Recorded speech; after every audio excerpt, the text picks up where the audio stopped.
Bonjour et bienvenue à toutes et tous pour ce webinaire sur la certification et la formation enseigner la musique avec le numérique. Je suis très heureuse de vous accueillir aujourd'hui pour ce webinaire dédié aux responsables des schémas départementaux des enseignements artistiques. Le webinaire est enregistré pour les personnes qui n'ont pas pu participer. Vos micros sont volontairement coupés, on réouvrira tout à la fin du webinaire pour vous permettre de poser vos questions. Si vous avez des idées, des questions qui vous viennent, n'hésitez pas aussi à les poser dans le chat. On y répondra à ce moment-là. Je suis Marie-Aline Bayon, je suis la directrice de Solar Music Lab. Et pour commencer, on va situer notre association. Donc, on est basé à Saint-Étienne dans le département de la Loire. On est une association qui a une activité historique d'école de musique. On a fêté nos 50 ans l'année dernière. Et cette activité est soutenue par la ville, le département, la DRAC également. On a démarré en 2017 un projet numérique intitulé l'École de musique connectée qu'on a développé de fil en aiguille jusqu'à proposer un accompagnement aux professionnels sur cet aspect numérique avec l'ouverture de Solar Music Lab, qui est donc un organisme de formation certifié Calliope dédié à former les professionnels de l'enseignement artistique sur l'intégration des outils numériques dans leur pédagogie. Notre organisme existe donc depuis 2021. On travaille au niveau national sur un peu tous les territoires. On a formé à ce jour plus de 250 enseignants d'écoles de musique associatives comme des conservatoires. On travaille beaucoup en ligne, mais on va aussi sur des interventions présentielles, puisqu'on accompagne autant sur des formats intra, et bien des équipes pédagogiques que des enseignants en individuel qu'on accueille de différents établissements sur des programmes de formation qu'on dispense directement. Et on a aussi travaillé pas mal en sous-traitance avec différents organismes, que ce soit Uniformation, le CNFPT ou d'autres organismes de formation. Notre équipe permanente est constituée de 4 personnes pour la partie formation, donc moi-même, Michel Gallego et Alexandre Beaufreton qui sont présents aujourd'hui, ainsi qu'un formateur qui ne pouvait être ici.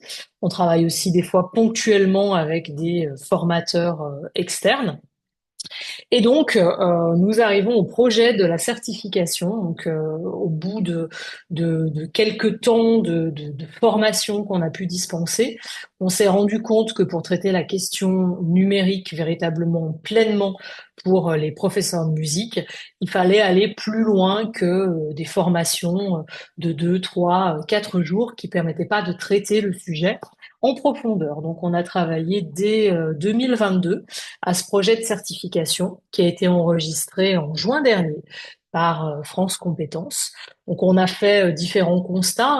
Le premier que je vous ai livré, qui est la nécessité d'avoir du temps de découverte, d'appropriation, de formation, qui nécessite plus que 2 jours par-ci, 2 jours par-là.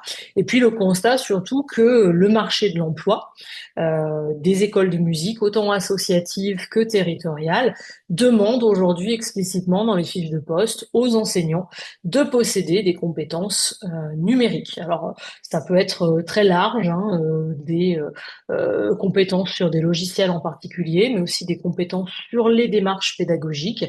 Et donc France Compétences a validé cette certification qui effectivement répond au marché de l'emploi et qui concerne bien entendu les structures qui font partie de vos schémas. Donc ça vient en quelque sorte compléter le diplôme d'État puisque c'est un titre du répertoire spécifique et ça apporte les compétences manquantes, on va dire, même si le numérique est inscrit dans le diplôme d'État maintenant de manière transversale, mais ça apporte vraiment une base solide sur cet aspect aux enseignants. Il y a différents enjeux associés à cette certification en termes pratico-pratiques, au-delà de la question du marché de l'emploi.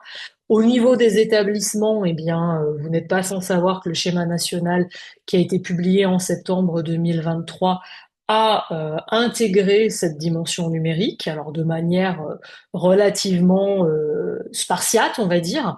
Le schéma s'engage peu dessus en termes de déploiement pratique, mais toujours est-il que les établissements maintenant sont face à cette question. Donc cette certification, elle va venir répondre à différents enjeux, notamment celui du référent numérique au sein des établissements. On parle de référent numérique par analogie avec ce que l'éducation nationale a déjà mis en œuvre depuis quasiment 10 ans, puisque le décret datait de 2015. Donc les établissements ont besoin de se doter d'au moins une, voire plusieurs personnes référentes à ce sujet-là pour accompagner, conseiller la direction et puis accompagner aussi les équipes pédagogiques, puisque c'est un sujet à part entière et les équipes de direction ne peuvent pas forcément le traiter directement. Donc cette certification vient répondre à cette problématique. Et puis plus largement, la question de déployer le numérique au sein du projet d'établissement. Souvent, il manque les maillons essentiels. Il y a des axes qui ont été fixés dans le projet d'établissement, mais on a du mal à les déployer en pratique. Donc, avec des professeurs certifiés, eh bien, ça peut appuyer cette dimension. Pour les enseignants en direct, il y a la question du maintien de l'emploi, de la formation professionnelle continue, pouvoir évoluer, mettre à jour ses compétences et bien s'insérer dans son cadre d'emploi.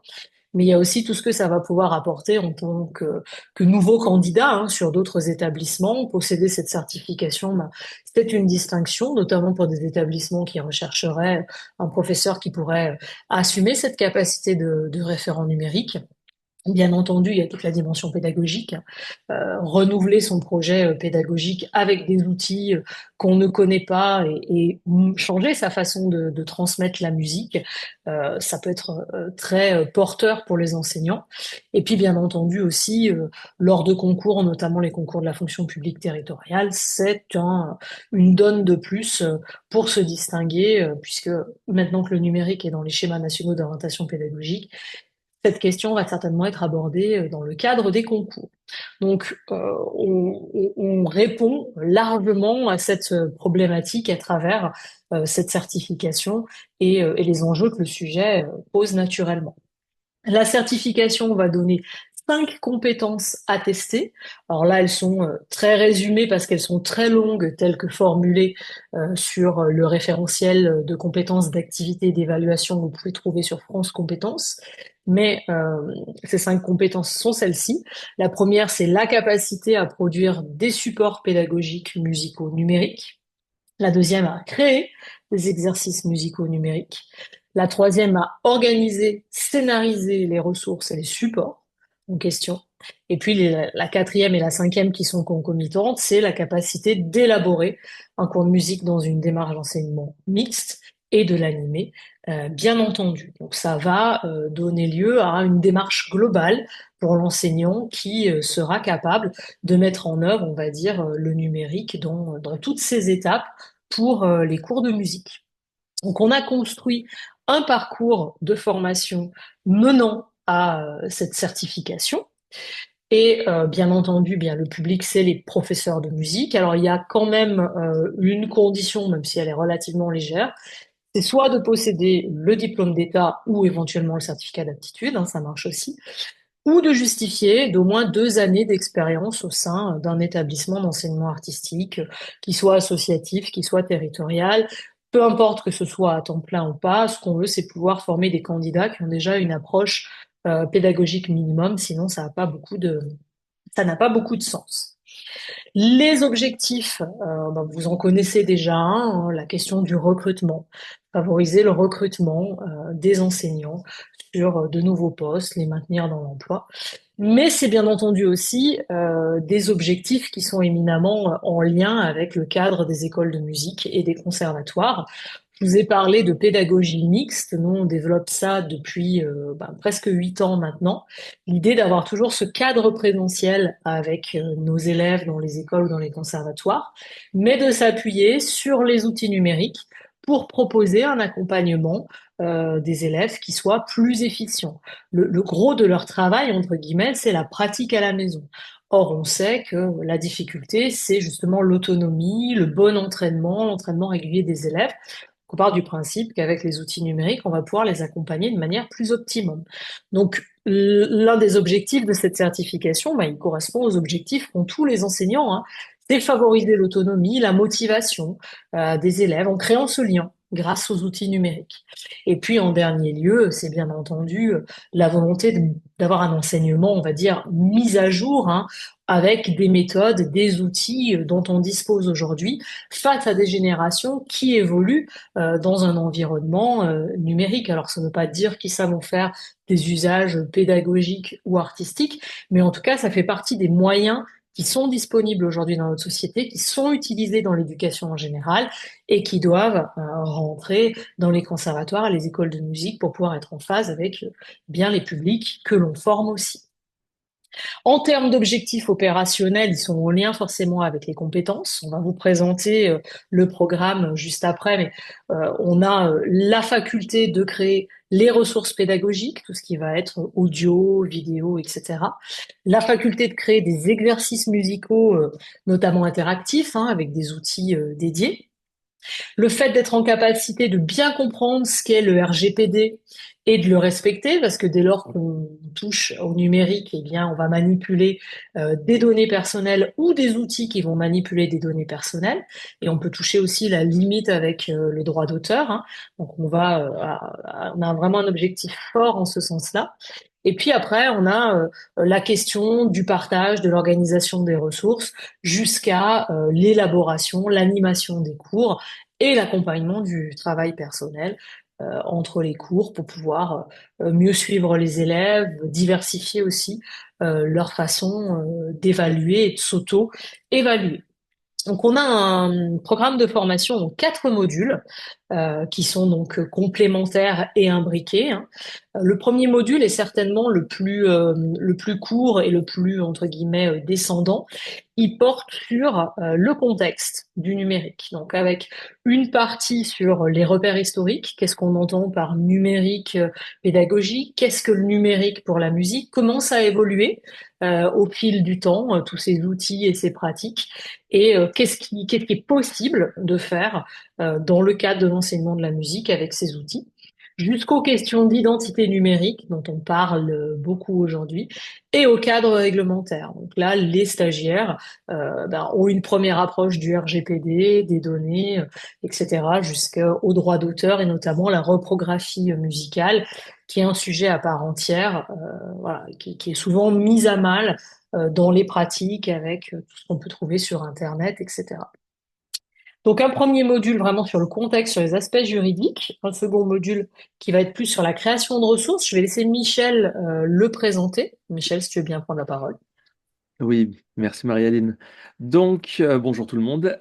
Donc, ce module 2 qui, lui, concerne la création des ressources et des supports, on a 33 heures qui sont dédiées, c'est un tiers de la formation. On a vraiment le support en soi, sa création qui est important dans cette formation, qui se décline en, on va dire, 3 grandes thématiques.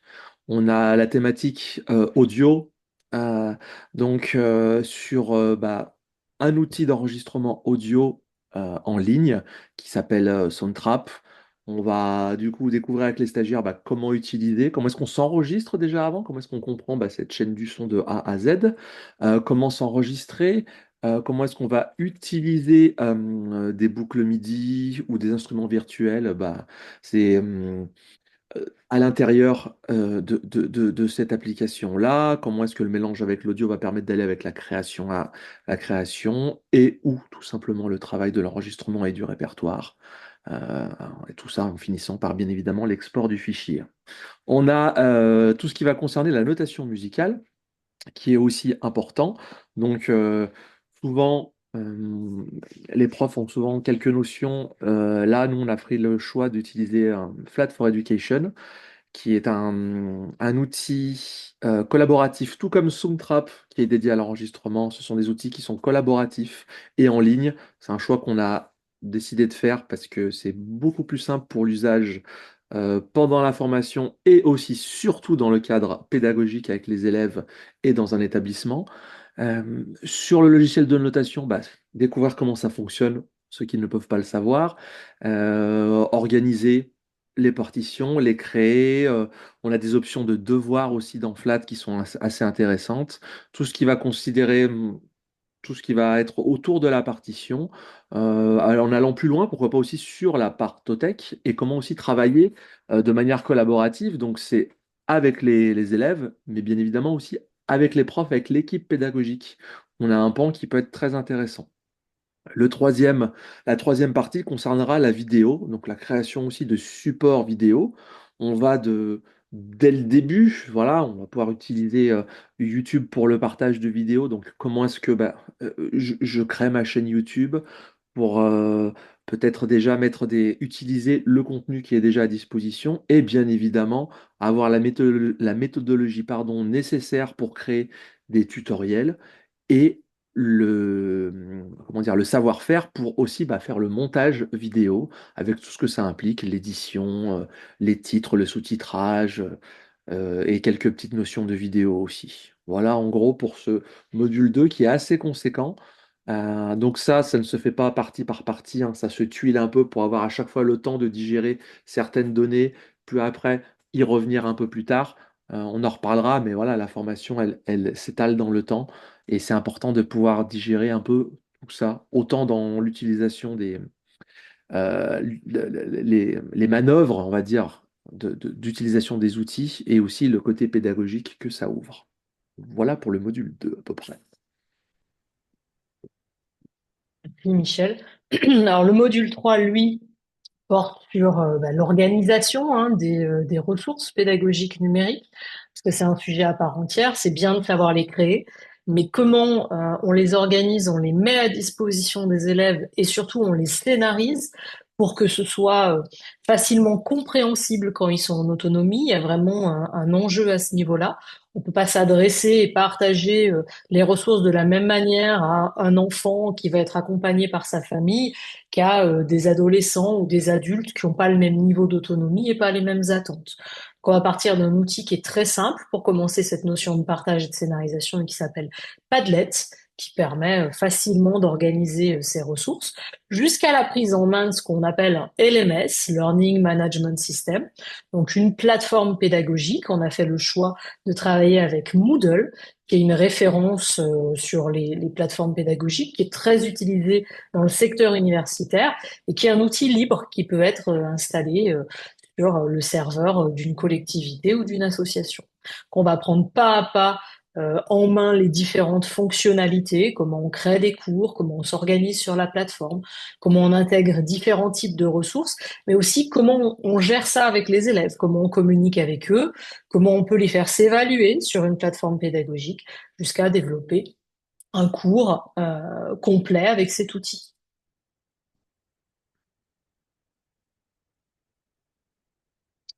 Et puis on a le dernier module, Michel, si tu Oui, veux bien le je, présenter.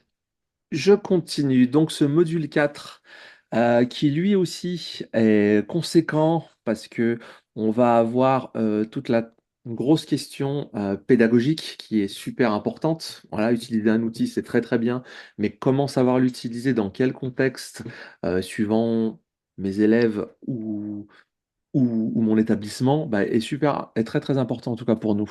La première partie du module 4, donc on est sur comment on va élaborer et des scénarios pédagogiques avec les outils numériques. C'est une chose d'utiliser les outils numériques en cours, comment est-ce qu'on va aussi réfléchir à qu'est-ce qui se passe en apprentissage mixte? Donc, réfléchir à des ingénieries pédagogiques, tout ce qui va concerner les scénarios pédagogiques aussi qui vont être, comment dire, propres à chaque situation de cours, à chaque élève, à chaque profil, à chaque établissement. Donc, c'est quand même des questions qui sont importantes à soulever. Et bien évidemment, là, c'est un moment aussi de partager des situations de cours type et de pouvoir s'adapter à chaque stagiaire aussi, parce que mon utilisation ne sera pas la même qu'un autre. Et c'est assez important de réfléchir à ça, en tout cas dans notre formation. Le module 2, le module 4.2, pardon, la deuxième partie, elle, sera plus sur les exerciceurs et aussi les évaluations interactives. Donc, comment est-ce que je peux évaluer, aussi continuer à m'entraîner, mais comment est-ce que je peux évaluer mes élèves? Donc, en mode exerciceur, on va avoir des choses qui sont parfois un peu plus adaptées à la FM, même si on sort quand même du cadre, on reste dans la musique, hein. Avec l'utilisation d'Earmaster et pas mal, donc qui est une application qui permet de travailler des données de formation musicale, des choses comme le rythme, l'oreille, la reconnaissance d'accords. Il y a même un module maintenant pour les chanteurs. Donc on a quand même quelque chose de très très large. Mettre en place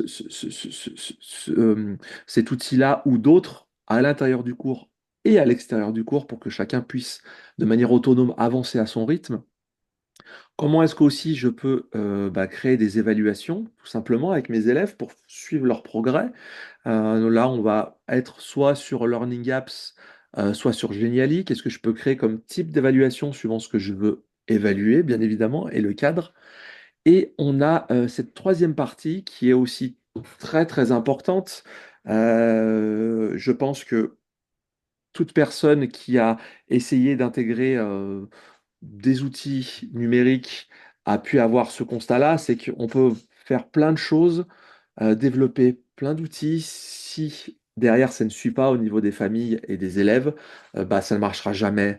Donc comment est-ce qu'on communique là-dessus? Comment est-ce qu'on va défendre l'utilité de cela? Comment est-ce qu'on va aussi pouvoir voir certains freins? Comme le disait Marie-Aline, suivant l'âge, on va pas avoir forcément les mêmes outils. Donc c'est important d'être transparent là-dessus. Comment est-ce qu'on apprend aussi aux familles à se prendre en main ces outils? Comment est-ce qu'on peut anticiper tout ce qui va être d'ordre technique? J'ai pas là un ordinateur suffisant ou je ne pense pas avoir un ordinateur suffisant, etc., etc. Il y a beaucoup, beaucoup, beaucoup de choses qu'il faut mettre en place pour que ça ait du sens. Il n'y a rien de pire qu'utiliser plein d'outils et de se rendre compte que personne ne les utilise. Et une dernière partie aussi là-dessus qui sera sur tout ce que peut nous emmener les outils numériques dans le cadre des personnes en situation de handicap. Voilà, ça peut nous donner certaines facilités, nous, en tant que prof. Je dis nous parce que je suis aussi prof et formateur. Donc, c'est important de soulever tout ça. Voilà. Pareil, hein, on a 36 heures, hein, un tiers de la formation. On a une grosse partie, un tiers sur la pédagogie, un tiers sur la technique. Et puis après, les autres pans qui finissent l'autre partie. Donc, c'est quand même assez important cet axe pédagogique. Voilà, merci Michel. Pour finir sur la formation, donc elle mène au passage des épreuves de certification. Donc on a fait le choix d'une mise en situation professionnelle en présentiel, qui est composée de deux parties, qui a lieu dans un établissement classé par l'État. On fait un appel à candidature au préalable et on sélectionne à travers tout un process un établissement classé qui répond aux conditions dont on a besoin pour la tenue de ces épreuves. Donc le candidat a une première partie qui dure entre, on va dire, 2 et 3 heures. On lui donne une situation de cours avec un certain nombre de préconisations. Il dispose de tous les outils sur lesquels il a travaillé pendant la formation et il doit rédiger un scénario pédagogique, créer ses ressources. Et dans la deuxième partie, il va animer le cours sur la base de ce scénario, des ressources qu'il a créées. Et c'est devant le jury avec un temps d'échange, d'analyse de pratiques professionnelles. Au niveau de la validation, on a fait le choix de niveau de compétences à acquérir et il ne faut pas que le candidat ait plus de 30% des critères qui sont non acquis. Donc ça laisse une marge de manœuvre importante pour tout candidat qui est assidu sur la formation. Donc c'est vraiment au plus près de ce que les élèves, de ce que les professeurs peuvent faire avec leurs élèves, hein.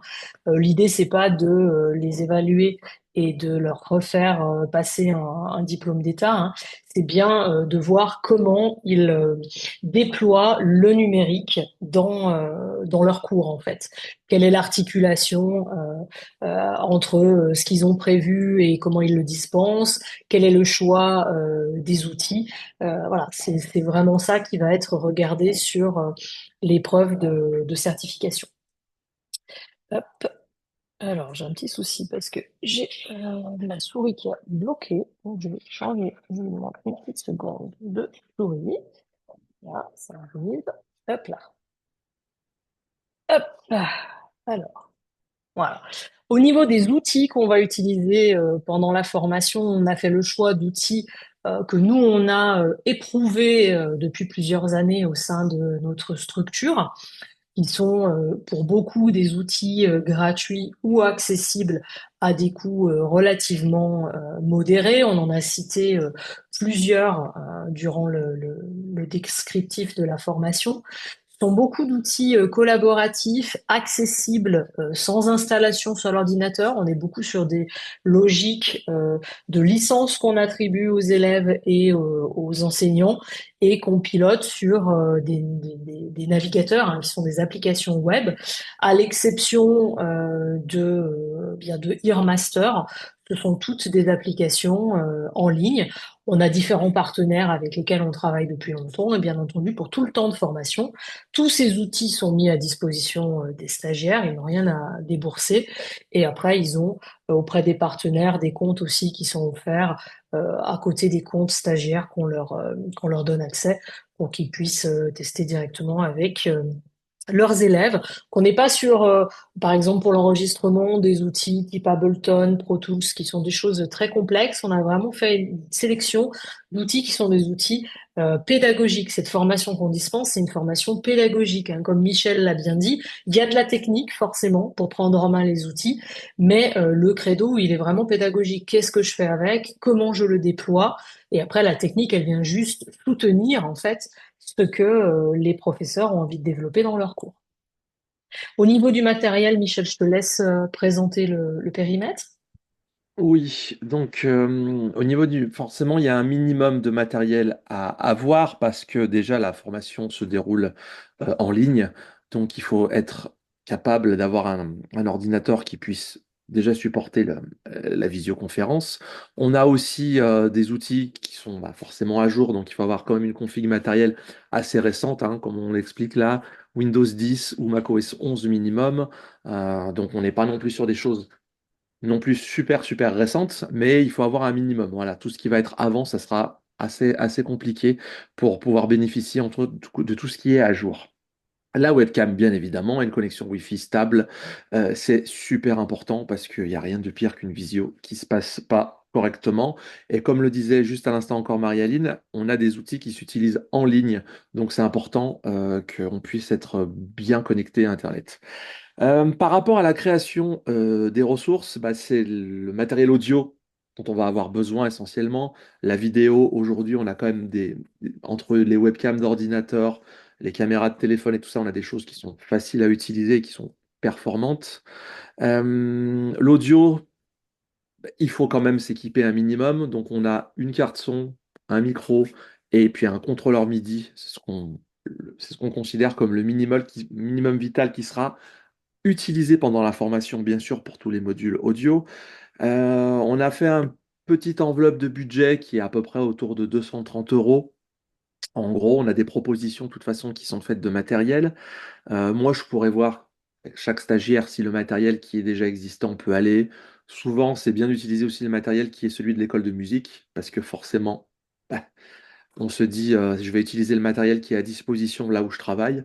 Mais voilà, il n'y a pas besoin de grand-chose. C'est juste que pour avoir conscience de tout ce qui est au niveau son, et on a besoin vraiment de ces choses-là, voilà, et qu'effectivement se rend compte que c'est un écueil que certains peuvent avoir, d'avoir du matériel type carte son et de ne pas savoir s'en servir. Donc autant dans la formation, mettre ça, et puis voilà, et puis après les micros, c'est quelque chose euh, qu'on voit ensemble. C'est un budget à peu près raisonnable qu'on a estimé. Il n'y a rien de folichon d'exceptionnel, juste quelque chose qui fonctionne bien et qu'on retrouve aussi souvent. En tout cas, dans les propositions de matériel, on a essayé de faire des propositions de matériel qu'on retrouve souvent, rien d'exotique en tout cas.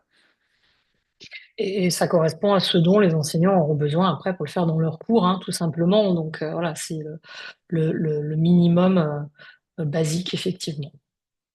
Donc on a une promotion en cours, hein.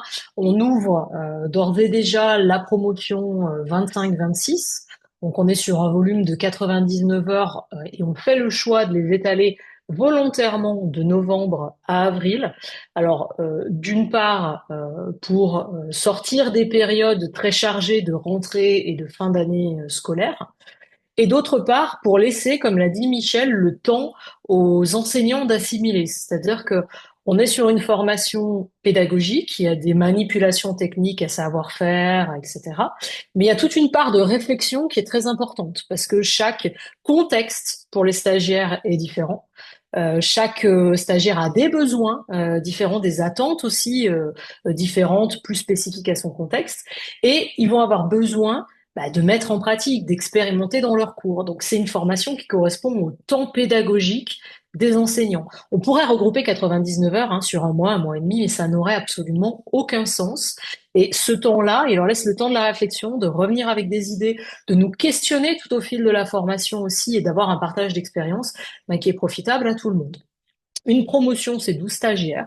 Il n'y a pas de niveau d'entrée, c'est ouvert aux débutants, c'est ouvert à toutes les disciplines. Et après, les épreuves ont lieu au mois de mai 2026. Alors c'est une fourchette de dates parce qu'aujourd'hui on n'est pas encore dans le recrutement de l'établissement en 2026, même si on y sera dans pas forcément très longtemps. Mais voilà, ça laisse une marge pour contractualiser des dates avec l'établissement qui sera retenu à ce moment-là. En termes de calendrier, alors il y a une petite coquille sur le mois de décembre, on voit un mercredi et un jeudi. En fait, ce sont tous des jeudis, vendredis matin en ligne, à l'exception de la réunion de rentrée qui a lieu un lundi matin. Donc c'est des sessions de 3 heures, 9 heures midi, pour que ce ne soit pas un frein pour la majorité des enseignants qui, en général, ne travaillent pas le matin. Il y a des exceptions, mais la plupart du temps, ils ne sont pas en face à face pédagogique. Les fins de semaine sont souvent moins aussi chargées que les débuts de semaine. Et c'est hors vacances scolaires, quelle que soit la zone. Donc il y a des périodes aussi d'entre-deux qui sont un petit peu plus longues que d'autres, ça laisse du temps. Et tout se tuile, comme l'a dit Michel, c'est-à-dire qu'on ne fait pas tout le module 1, tout le module 2, tout le module 3, mais on a une organisation interne qui fait qu'ils commencent, par exemple, à travailler sur l'enregistrement audio, ils vont aborder autre chose. Entre-temps, ils auront un peu manipulé, ils vont revenir sur l'enregistrement audio, travailler d'autres aspects, etc., pour se laisser le temps et que ça fasse une cohérence globale, le tout mis bout à bout. En termes d'inscription, nos inscriptions sont d'ores et déjà ouvertes. Elles se font soit par téléphone, donc c'est Michel qui gère l'aspect coordination de ces inscriptions, soit via le formulaire qu'il y a sur notre site internet. Après, on a un temps d'échange avec le stagiaire et on l'oriente sur le type de prise en charge en fonction de sa situation jusqu'à la réalisation des documents et puis l'entrée en formation euh, au moment, euh, au moment voulu. En termes de financement, donc on est un organisme certifié Calliope, il n'y a aucun souci pour faire prendre en charge la formation par les OPCO.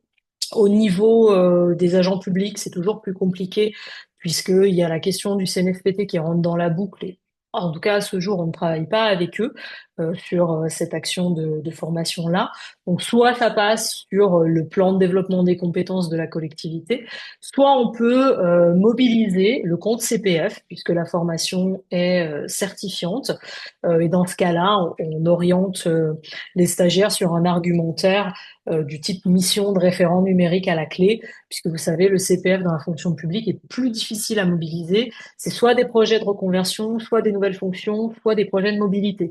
Donc, à part l'accès à de nouvelles fonctions, les deux autres volets sont difficilement demandables dans ce cas-là.